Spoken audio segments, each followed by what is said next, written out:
To what? The mushrooms! Well, we just gave you a hint, but here's a little quiz. Finish this statement for me. The three biological kingdoms that represent complex multicellular life on Earth are plants, animals, and what? Did you guess fungi? If so, congratulations on your taxonomic literacy. If you didn't get it, don't feel too bad. Mushrooms and all fungi go largely unrecognized and underappreciated by most people. If we think of them at all, it's as a sometimes loved, sometimes loathed ingredient in cuisine. But fungi are much more than that. In fact, Dr. Michael Hathaway calls them world makers for their profound and ubiquitous influence on Earth's life over the last billion years or more.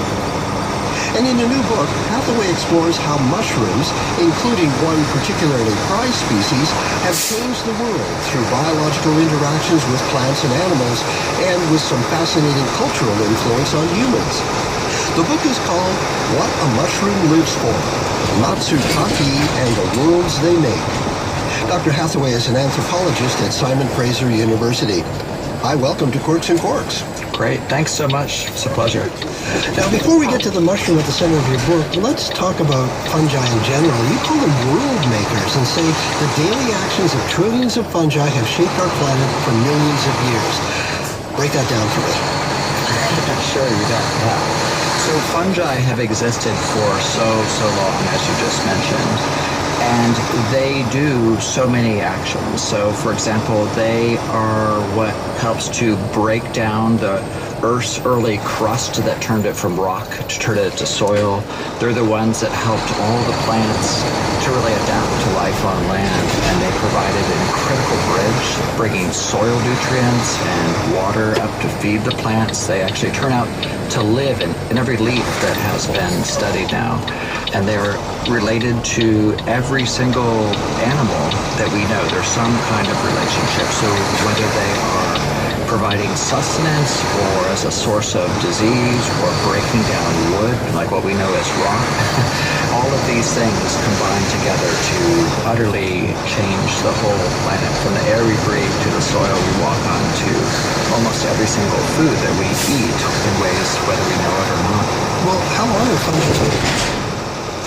At least 600, 800 million years. And actually there was a recent fossil found in Canada that kind of like pushed these boundaries back a bit further, that may be evidence of like a very, very early fungal plant relationship. And it's quite mysterious about how these kind of relationships came into being, but they have quite a long history.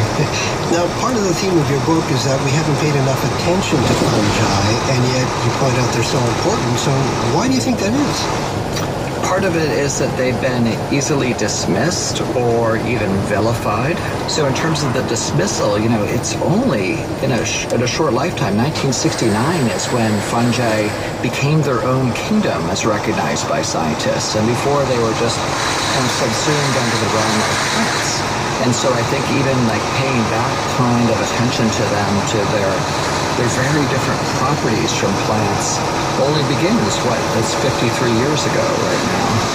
So too, if you go to the universities, you will see, botany and zoology, but you won't see mycology written into the old marble plaques of our institutions. So they've been ignored. They've been ignored even in climate change models, which is surprising because they play a huge role.